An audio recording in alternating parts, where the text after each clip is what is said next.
Mine's not really a question, I suppose it's more of an observation, put forward as a thought that maybe we can consider. And after Tara was murdered, I came back here with very much of a research mindset. I went into the market, I wanted to find out how this happened, why it happened, why it was continually happening. And my approach to it all was, I guess, quite business focused in terms of how to looking at it as an industry almost, and then asking myself, well, how can we make changes? And some of those observations, as you know, those of you at the summit know that some of my thoughts come out. And I think that there's a continuum of family violence, and it starts with innocence. No one's born violent. And there are all sorts of touch points along the way where we learn behaviour.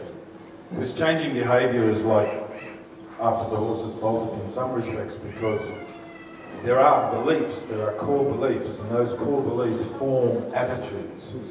And those attitudes are the things that ignite emotions, and those emotions drive behaviours. And if we spend all of our time and effort on dealing with behaviours, we're not even dealing with the core issue. We're just putting band-aids over massive ulcers, and it's a waste of time.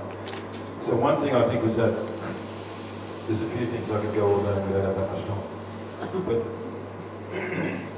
But I'm really pushing this whole thing right from the start. I know Martin well, I know Greg from Everyman, I know Mary and so many people, and the whole sector is full of people with good hearts wanting to do good things. But there are layers of ownership and layers of mindset towards this sector that what you're doing is right, and it may be right.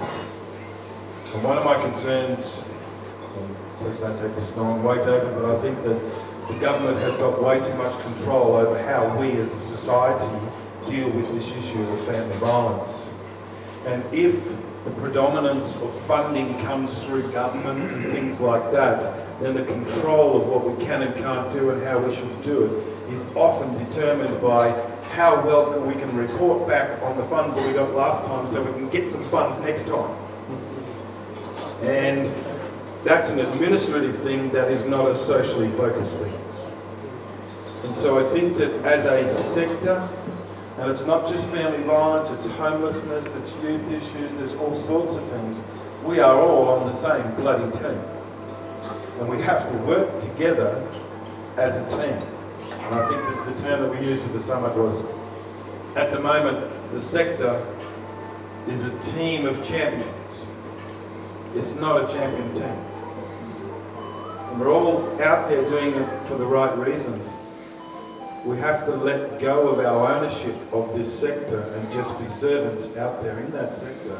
And we need the government to support the people at the front line, with all due respect, Coordinator General and all that. It's fantastic to have all of those sorts of things. They are so far removed from the reality sometimes, they've got no bloody idea what's going on.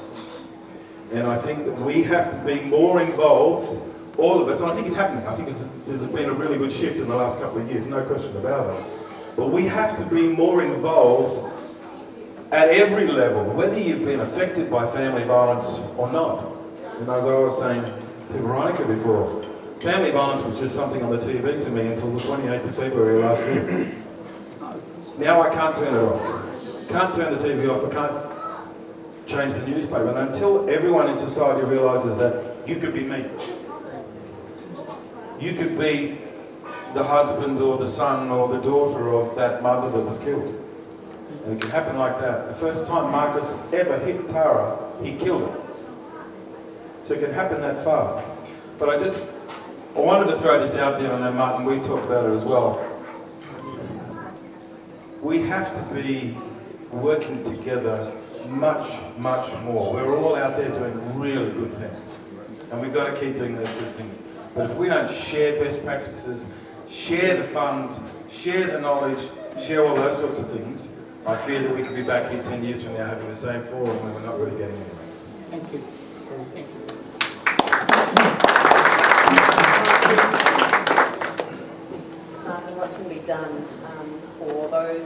frontline and those working in various organisations to work together. Give stuff away. It's really important.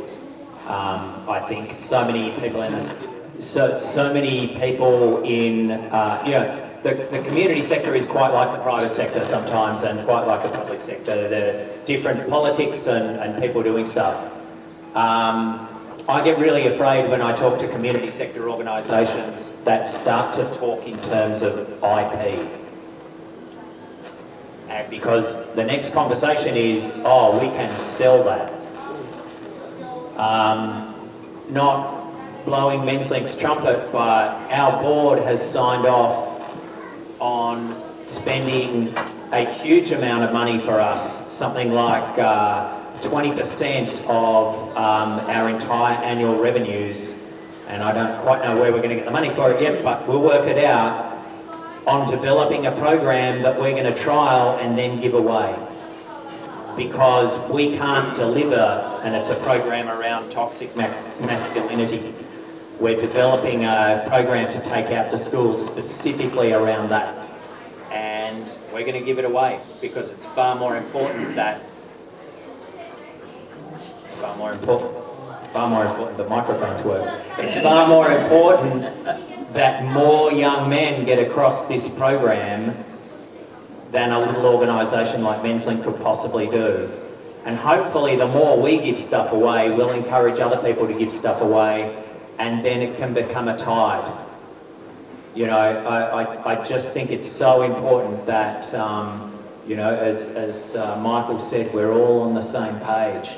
And, you know, I talked to one of our major corporate funders. I will have a dig at the government here.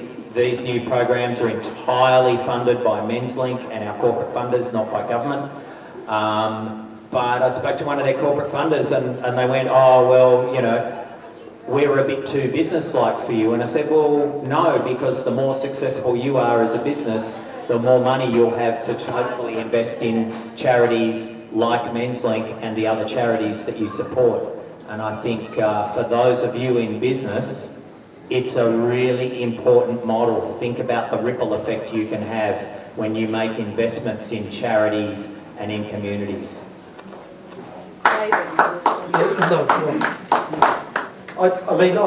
I support all of that, what Michael and Martin have said. I don't think government thinks that we can solve this problem. In fact, I know we can't solve this problem. When you're talking about what happens in people's lounge rooms, that's not something government can fix. And I think that is one of the interesting things I've listened to my fellow presenters this evening is that this question about the private space. What happens in the private space and what can you do about it? And who is able to see what happens in a private space? How do people reach out beyond that private space to get help?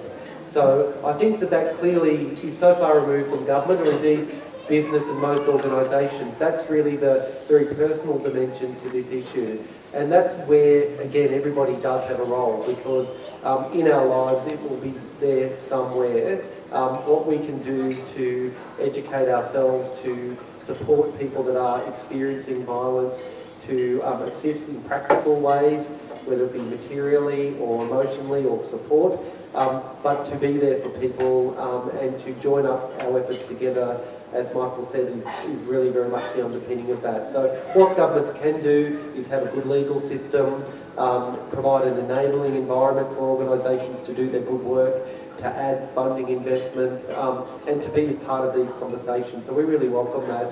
But ultimately the community has got to take responsibility and address this issue.